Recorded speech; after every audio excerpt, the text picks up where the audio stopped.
네, 오늘 함께 이야기 나눌 책은 에세이집인데요. 얼어 죽어도 아이스 아메리카노입니다. 이 책 제목부터 일단 흥미로웠어요.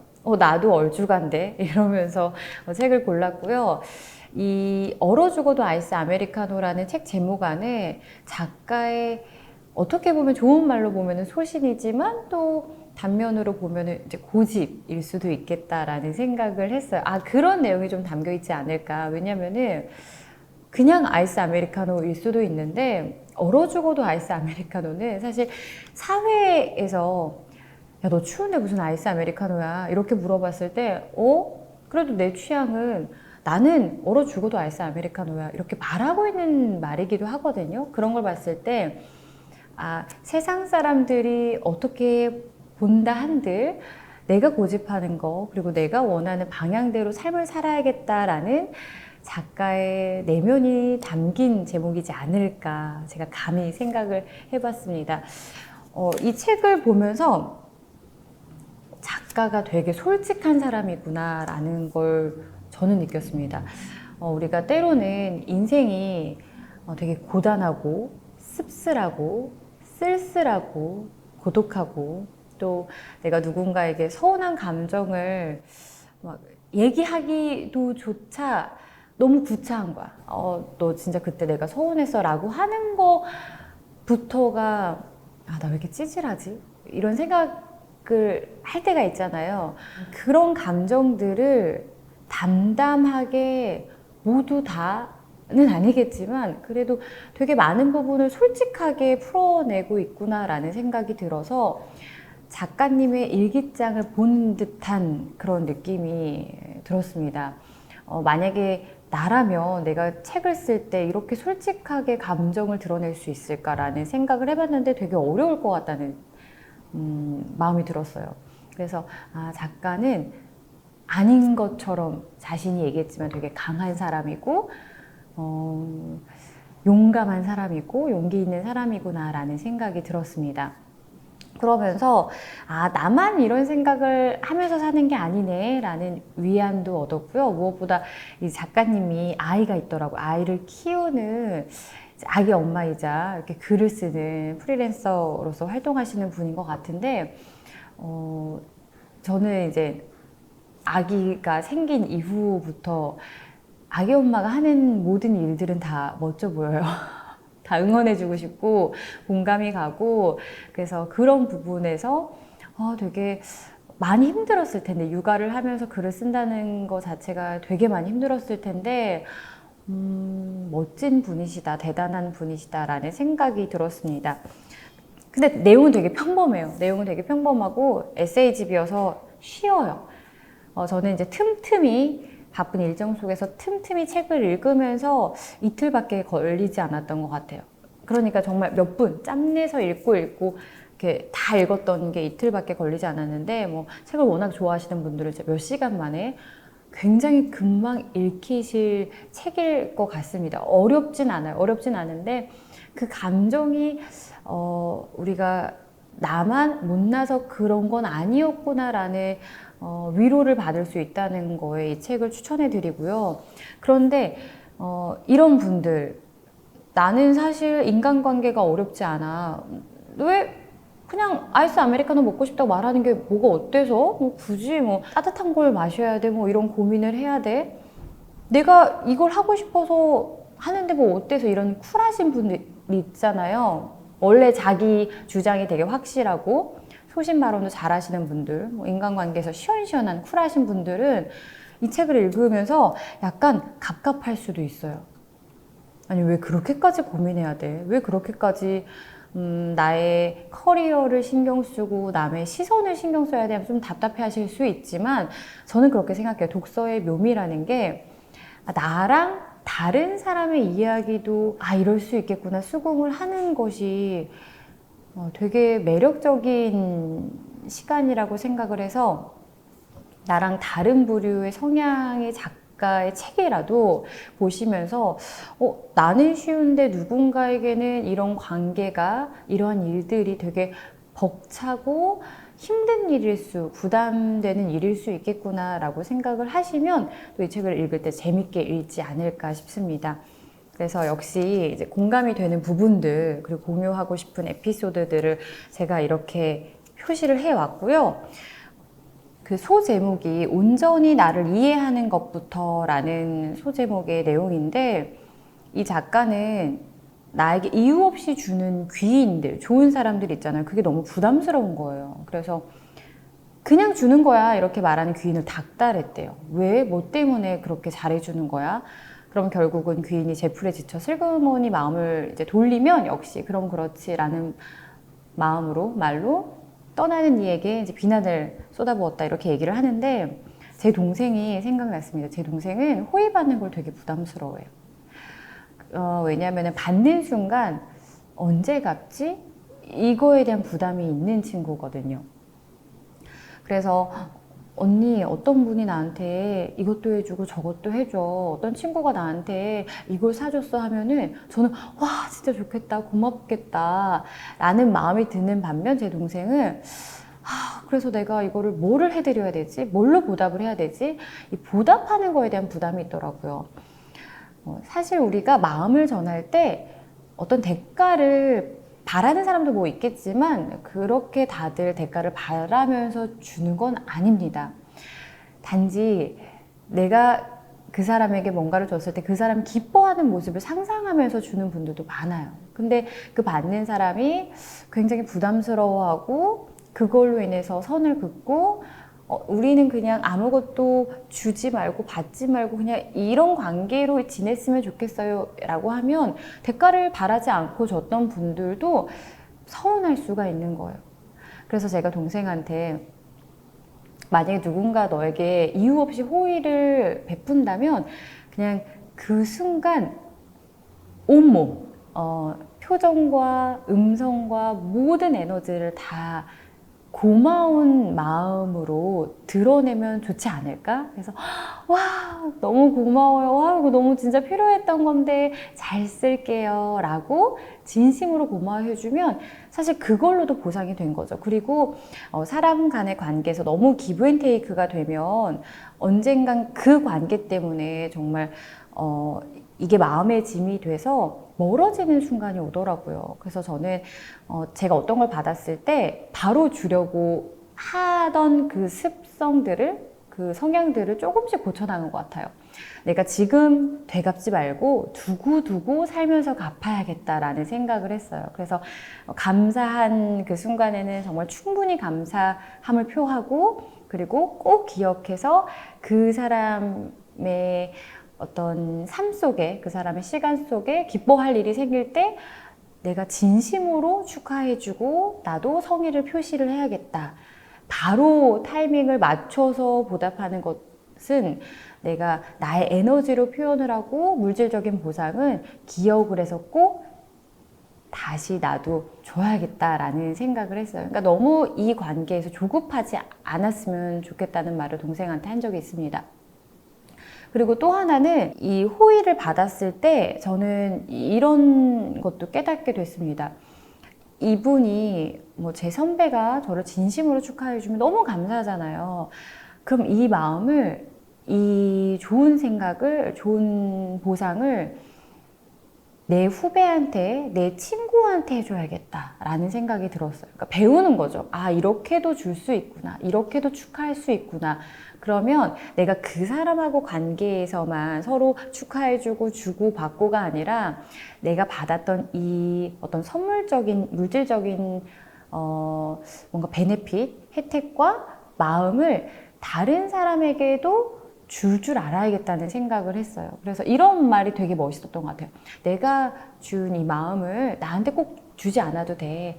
네 친구, 네 후배에게 전해준다면 그걸로 나는 괜찮아 라는 얘기를 들었던 적이 있는데 그래서 우리가 사랑은 전해진다고 하잖아요. 그래서 누군가에게 호의를 받는다면 내가 이걸 받을 만한 자격이 아닌데 왜 주지? 라고 의심하고 부담스러워하기보다는 그 순간에 진심으로 감사해하고 그 사람에게 받았던 사랑을 오래 오랫동안 기억해서 가플라를 고대하면서 주변 분들에게 똑같은 사랑을 전해주는 것도 좋겠다라는 생각을 했는데, 그 부분, 이 작가도 이런 고민을 했었구나, 한때 나와 내 동생과 같은 고민을 했었구나 라는 생각을 했습니다. 다음 에피소드에서 공감이 됐던 부분은 행복해야 한다는 강박 에피소드였는데, 나를 정말로 움직이는 것은 아주 가끔 선물처럼 찾아오는 가슴 벅찬 순간이 아니라 지금의 이 일상과 해야 할 일들이 있다는 것이다. 이걸 깨달았다는 것은 정말 어떻게 이 생각을 했지? 나도 했는데 되게 공감됐고, 역시 일상 속에서 사유와 고민이 많은 분이구나, 이 작가는. 이런 생각을 했습니다. 저는 되게 게으른 사람이에요, 엄청. 그리고 제가 하는 일에 대한 어떻게 보면은 되게 열정적으로 쏟아붓기 때문에 그 일을 하지 않는 제 사적인 시간에는 굉장히 방전되는 스타일이에요. 다행히 너무 감사하게도 일이 계속 들어와서 일을 해내는 과정에서 어떤 커리어나 실력이 쌓아간 케이스지, 만약에 그런 이벤트들이 없었다면은 저는 되게 나태한 삶을 살지 않았을까. 근데 중요한 게, 우리 삶이라는 게 큰 이벤트가 없어도, 그 안에 이유가 없어도 살아내야 하더라고요. 아이가 생기면서 출산과 육아를 하면서 그런 부분, 일상이 되게 중요한 거구나, 일상 안에서 나를 움직여야겠구나 라는 생각을 많이 했습니다. 매일 똑같은 시간이에요, 정말.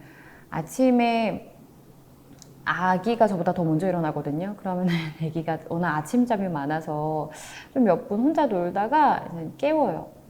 엄마 가자. 이렇게 이제 나가자고. 그러고서 이제 주스 달라고 하거든요. 그러니까 그 루틴이 있어요. 그럼 이제 주스를 먹고 이제 아침을 먹인 다음에 어린이집 가기 전에 되게 바빠요. 진짜 1분도 쉴 수 없는데 시간은 진짜 뭐 1시간은 금방 가요. 그럼 맨날 어린이집에 지각하곤 하는데, 그러고서 하원을 하고 집에 돌아와서 뭐 놀이터에서 논다든지, 많은 육아맘들이 똑같은 루틴을 갖고 계실 거예요. 그럼 이제 저녁 전까지 아이랑 놀아주고 저녁을 챙기고, 그럼 좀 몇 분 논 다음에 또 씻기고 나서 이제 자기 직전에 엄청나게 놀아줘야 되거든요. 뭐 책을 읽어준다든지 장난감으로 같이 역할 놀이를 한다든지, 뭐 아이가 원하는 걸 다 해주는 거죠. 놀이에 있어서 되게 평범하고, 뭔가 이걸 하면서 이게 내 인생에 무슨 도움이 될까 하는 일들을 할 수밖에 없어요. 왜냐면 아이의 눈높이에 맞는 것들을 해야 되니까. 근데 그것들을 매일 기쁘게 해야 하는 거예요. 저의 일상이지만 매일 똑같이 일어나서 아이가 엄마 가자, 엄마 주스 이렇게 해도, 오늘 처음 아이가 나가자고 하는 거죠. 처음 주스를 달라고 하는 것처럼 기쁘게 해야지 그 일상들이 쌓여서 행복, 즐거움 이런 것들이 만들어지더라고요. 그냥 만약에 그냥 아이가 달라는 대로 주면서 아이가 하자는 대로 하면서 나는 뭔가 더 기쁜 순간이 찾아올 거야, 나에게 정말 행복한 이벤트가 곧 생길 거야, 터질 거야 라고 그 지점을 기다리다 보면은 그 소중한 시간들이 무의미하게 느껴지더라고요. 그래서 제가 항상 생각하는 거는, 이 작가가 말하는 것처럼 선물처럼 가끔 찾아오는 가슴 벅찬 순간이 아니라 지금의 이 일상이 나를 움직이는 거다라는 말처럼, 이벤트를 기다리는 삶이 아니라 그냥 오늘 아주 평범한 루틴을 하면서도 행복할 수 있는 게 매일매일 제가 다잡는, 그리고 그렇게 살아야겠다라고 생각을 하는 마음가짐 중에 하나입니다. 그래서 이 작가가 말한 것처럼 나는 행복해야 돼, 행복한 순간이 와야 돼, 이런 강박에서는 좀 자유로워지는 게 가족 모두에게 좋은 것 같아요. 엄마가 행복해야지 아이도 남편도 행복하니까요. 상실을 인정하는 것이라는 페이지에 보면은, 살며시 기대를 품고 잘 지내냐는 안부로 넌지시 마음을 떠보지만 그와 나의 온도가 같지 않음을 인지하는 순간 실망은 상처가 되어 마음을 후벼 판다 라는 내용이 있어요. 되게 이 글을 딱 보는 순간 아팠어요. 글을 보는 순간도 진짜 후벼팠어요. 나와 온도가 다르다라는 거잖아요. 그러니까 나와 온도가 다르다. 같지 않음을 인지하는 거니까. 살며시 기대를 품고 잘 지내? 안부로 넌지시 마음을 떠보지만, 그러니까 작가가 되게 섬세해요. 그리고 이런 감수성을 지닌 사람이라면 그 매 순간이 어떻게 보면 되게 무겁게 나에게 다가올 수도 있겠다. 그래서 정말 그런 분이니까 이런 주옥 같은 글을 썼겠지만요. 이런 경험 저는 해본 적이 있어요. 이 사람은 나와 다르구나. 얘는 나와 다르구나. 아프죠. 20대 때는 제 인생을 보면은 제가 되게 행복한 것들을 떠올리면은 참 20대에는 연애에 많이 내가 모든 걸 쏟아부었구나. 연애와 친구. 정말 그 시절은 다시 다시 돌아오진 않는 것 같습니다.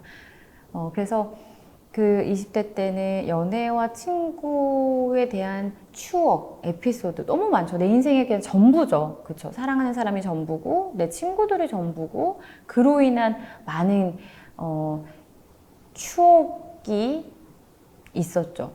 30대가 되고 저의 이제 우선순위를 보면은 저의 커리어, 그리고 가정 이렇게 바뀌더라고요. 하니까 매일같이 연락을 주고받았던 친구들하고도 가끔 안부를 묻는 사이가 돼버린 거예요. 근데 되게 신기한 거는 나도 그런 삶을 내 우선순위를 바꿔가면서 살면서 내가 소중하게 여기는 친구가 자신의 우선순위를 나로 두지 않고 다른 무언가로 둔 거에 대해서 서운함을 느낀다는 거죠. 나도 내 가정과 내 커리어를 신경 쓰면서 내가 가끔 안부를 물었는데 얘는 나를 별로 생각하지 않는구나 라고 했을 때 되게 제 자신이 폭력적인 사람이라는 거를 부끄럽지만 느끼게 됐습니다. 그리고 또 내가 만약에 우선순위를 그 친구로 둔다고 해도 내가 너를 이렇게 소중하게 생각하니까 너도 나를 소중하게 생각을 해야 돼. 이것도 되게 폭력적이죠. 강압적인 거고. 아무도 누구의 마음을 명령할 수는 없는 것 같아요. 너도 이런 마음을 가져야 해. 내가 그 마음을 줬잖아. 작가가 말미에 이제 의도치 않았더라도 지나버린 관계는 그대로 둘 수밖에 없다. 결국 상실을 인정하는 것이다. 라는 말을 하거든요. 맞아요. 상실을 인정하고 그냥 그렇게 두는 거죠.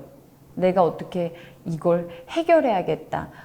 우리가 이렇게 관계가 틀어진 것 또는 멀어진 거는 용납할 수 없어. 이런 마음을 내려놓으시게 모두. 저도 그래야겠습니다.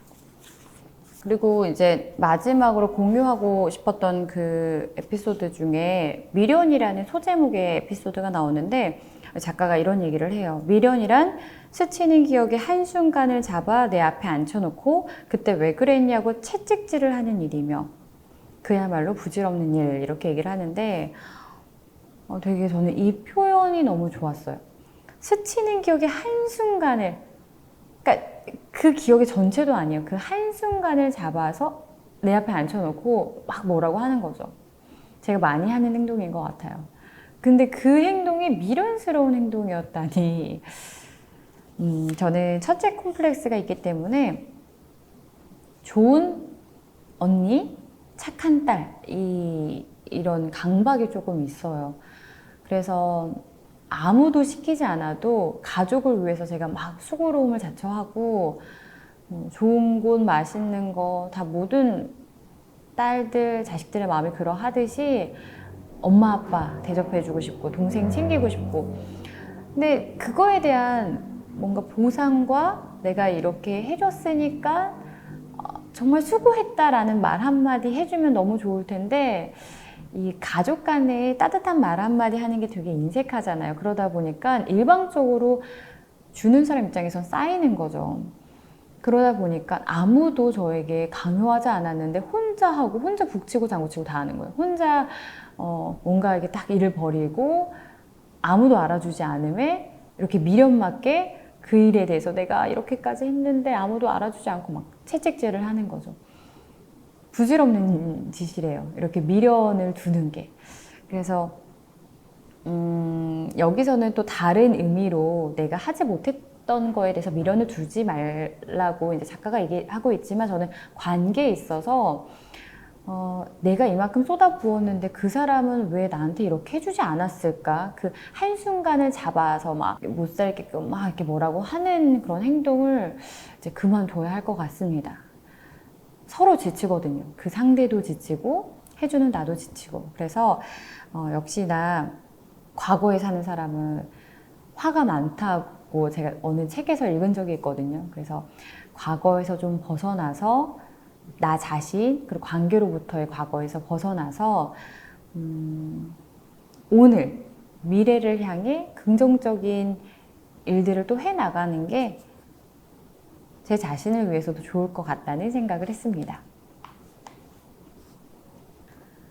그러면 제가 읽었던, 전체를 다 읽었지만 그 부분에서 좀 좋았던 내용을 오디오로 들려드리겠습니다.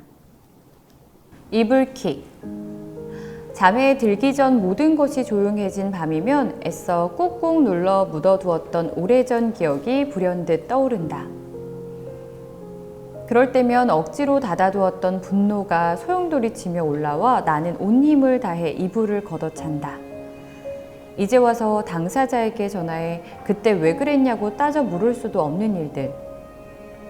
나조차도 내일이 되면 오늘 밤 이렇게 괴로운 사실조차 기억하지 못할 일들. 결국에는 또다시 상처만 남은 채 한밤중에 소동으로 끝나고 만다. 어지러운 감정만 남고 단단하지 못한 마음은 텁텁하고 쓸쓸해졌다. 나는 씹고 또 씹어 뱉는다. 이제는 형체도 잃어버린 기억들을 다시 주워 담아 씹고 또 씹었다. 그렇게 한참을 씹다가 결국 삼키지 못한 채 계속 씹기만 했다. 그때 왜 그랬을까? 그때 왜 얘기하지 못했을까? 부질없는 질문과 속을 채우는 화는 좀처럼 가라앉지 않았다. 지나간 것은 지나간 대로 흘려보내야 함을 잘 알고 있음에도 좀처럼 내려놓기가 힘들었다. 정작 당사자는 그런 일이 있었는지조차 까마득히 잊은 채 편안하게 잠을 이루고 있을 텐데 혼자만 미련하게 되돌릴 수 없는 일에 끙끙 앓고 있었다.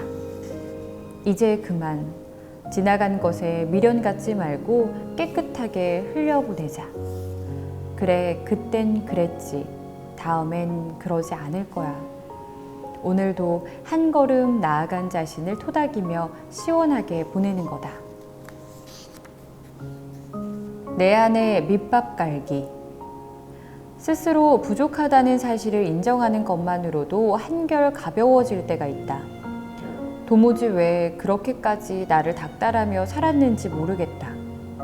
내가 반드시 남보다 잘해야 하는 건 아닌데 특별히 애착을 가지고 있지 않던 일도 내가 아닌 다른 사람의 이름이 거론되면 불편했다. 내가 일을 못해서가 아니라 그 사람이 일을 잘해서 칭찬이 오고 가는 것일 뿐인데 나 혼자서 화를 삭히며 나보다라는 조건을 아무런 이유도 쓸모도 없이 가져다 붙이고 혼자 상처받는다. 나는 삶의 전반에 대해 인정 욕구가 지나치게 높다. 특히 관계에 있어선 사소한 일에도 다른 사람의 눈치를 보고 그들에게 나란 존재의 필요를 드러내고 싶어 한다. 내게 있어 나 잘하고 있지? 라는 말의 동의어는 나 안 떠날 거지? 이다. 예쁨 받고 싶다. 그래야 내 곁에 있어줄 것만 같은 그런 기분이다. 어린아이 같은 마음은 다 자라서도 그대로다. 분명 갑과 을의 위치가 존재한다. 우리는 자신도 모르는 사이에 상대방의 길을 견주며 나보다 센지 약한지 혹은 동등한지를 파악한다. 모두가 그런 것은 아니지만 보통 말수가 적고 신중해 보이는 사람이 갑의 위치를 차지하고 타인의 눈치를 보는 사람이 을의 위치를 도맡는다. 그 이유는 갑이 잘나서가 아니라 을이 눈치를 보며 슬금슬금 아랫자리로 찾아가기 때문일 것이다. 이런 경우가 사실 가장 슬프다. 누가 뭐라고 하지 않아도 불안함은 끝없이 나를 의심하면서 부족한 부분을 들추어낸다. 그런데 남과 비교해서라는 조건에서 사실 그 타인이란 정말 내 앞에 놓인 그 사람 자체가 아니라 내가 생각하는 이상적인 모습을 씌운 경우가 많다. 남들은 잘만 하는 데에서 남은 사실 내가 보고 싶은 면만 모아놓은 사람들이다. 알고 보면 누구도 완벽하지 않으며 누구도 자유롭지 못하다. 그러니 지나치게 심리적으로 위축될 땐 에라 모르겠다 이런 태도가 도움이 되기도 한다. 나는 부족하다라는 말로 선방을 날려 실수할까봐 잔뜩 예민해진 내 무의식의 경계를 느슨하게 하는 것.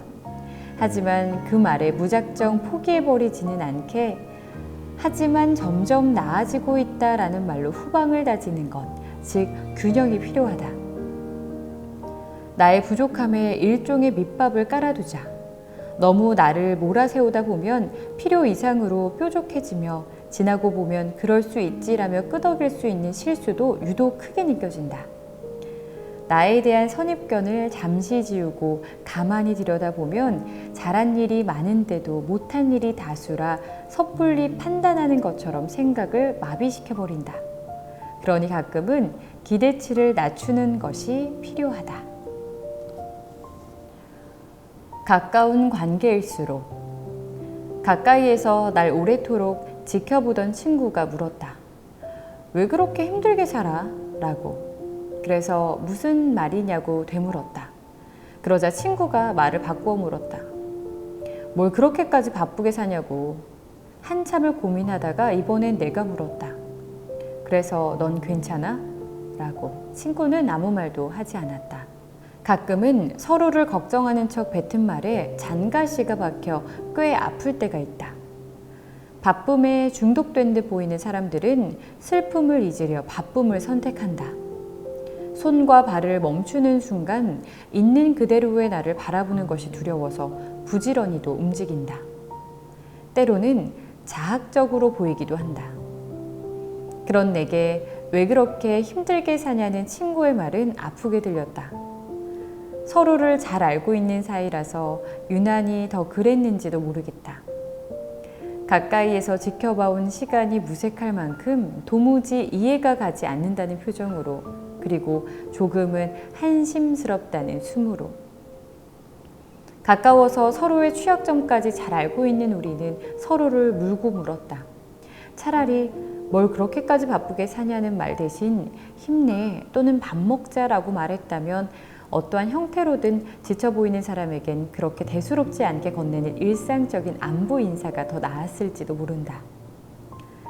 우리는 때때로 가까운 사람일수록 더 쉽게 말하곤 한다. 그것이 상대방에게 상처가 되는지도 모르고 가깝고 소중한 사람일수록 배려와 다정함을 잊지 말아야 한다. 그래서 다행이야. 별일 아닌 일을 별일로 만드는 것. 내가 가진 정말 특이한 취향이다. 어떤 일이 주어지면 왜 하필 나인가 하는 의문 때문에 그 생각을 좀처럼 놓지 못했다. 그래서 일련의 사건 때문에 넘어지고 나면 한참을 주저앉아 마음을 알아야 했다. 그렇게라도 충분히 울고 난 뒤 털고 일어서면 될 것을 나는 우는 것과 털고 일어서는 것, 그 어느 것 하나도 제대로 하지 못했다.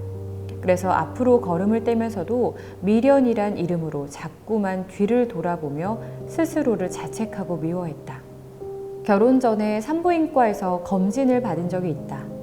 그날 딱 유방초음파 담당 선생님께서 자리를 비우셔서 유방초음파를 제외한 모든 검사를 마치고 집으로 돌아왔었다.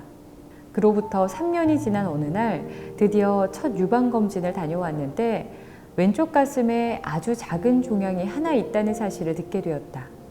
몇 달 뒤 정기검진에서 하나가 아니라 2개라는 사실을 들었을 땐 아이의 얼굴이 먼저 떠올랐다. 별일 아닌 것을 별일로 만드는 특이한 취향을 가지고 있던 나라서 생각은 꼬리에 꼬리를 물어 부풀었고 왜 하필 나인가라는 최종 의문에 머물렀다.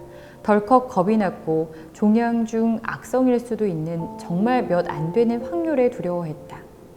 미친 듯이 휘몰아치는 두근거림을 잠재우고 싶었다. 잠시라도 좋으니 생각을 내려놓고 몸의 긴장을 풀고 싶었다. 그래서 차 안에 홀로 앉아 평소에 즐겨 듣던 스님의 강의를 틀었다. 노승께서 화면 너머로 내 두 눈을 바라보며 낮게 읊조리셨다. 이미 삶은 주어져 있다. 즐겁거나 괴롭거나 어떻게 살 것인가는 나의 선택일 뿐이다. 태어났다면 누구나 다 행복하게 살 권리가 있다.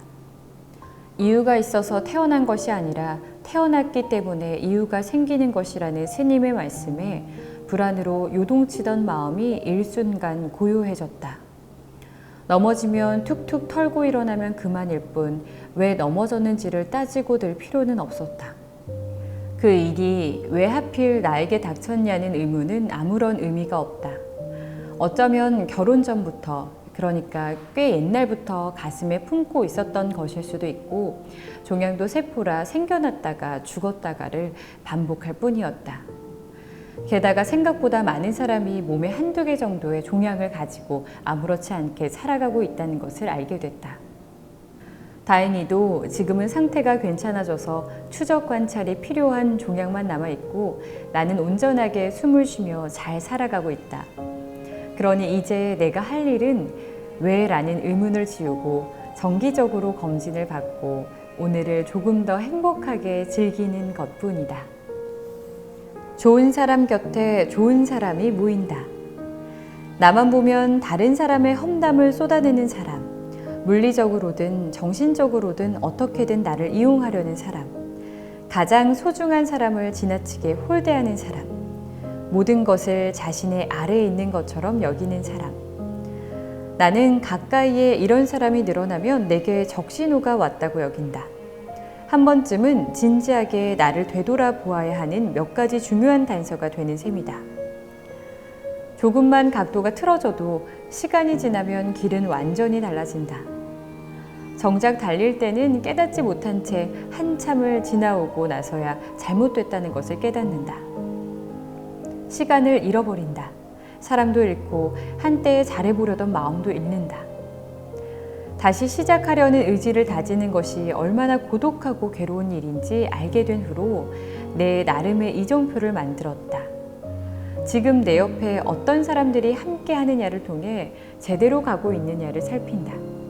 그래서 단순한 업무 관계가 아닌 자주 말과 생각을 섞는 개인적 거리에 어떤 사람이 있느냐가 매우 중요하다.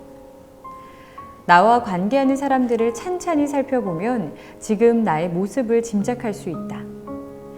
나와 함께 하고 있는 사람이 좋은 사람인가? 그러니까 자신을 소중하게 여기고 곁에 있는 이들을 배려하는가? 만약 그렇지 않다면 그들과의 관계를 잠시 끊고 나를 되돌아봐야 한다. 유난히 이상한 사람들이 곁에 많아졌다는 것은 아닌 척해도 지금 나의 관심사가 그것에 머물러 있는지도 모른다. 비슷한 때에 비슷한 욕구를 가진 사람들이 모이는 법이니까.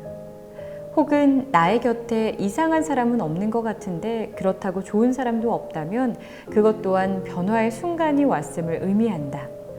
내가 좋은 사람이어야 그런 결의 사람이 모인다. 조용하지만 묵묵히 자신의 꿈을 이루어가는 사람, 사람을 소중하게 여길 줄 아는 사람, 생각의 힘을 알고 긍정적인 말을 하는 사람, 사소한 순간에도 행동의 무게를 알고 조심하는 사람, 바닥에 발이 닿지 않으면 언젠가는 무너지고 만다. 내가 지금 너무 들떠 있지는 않은지 점검할 필요가 있다.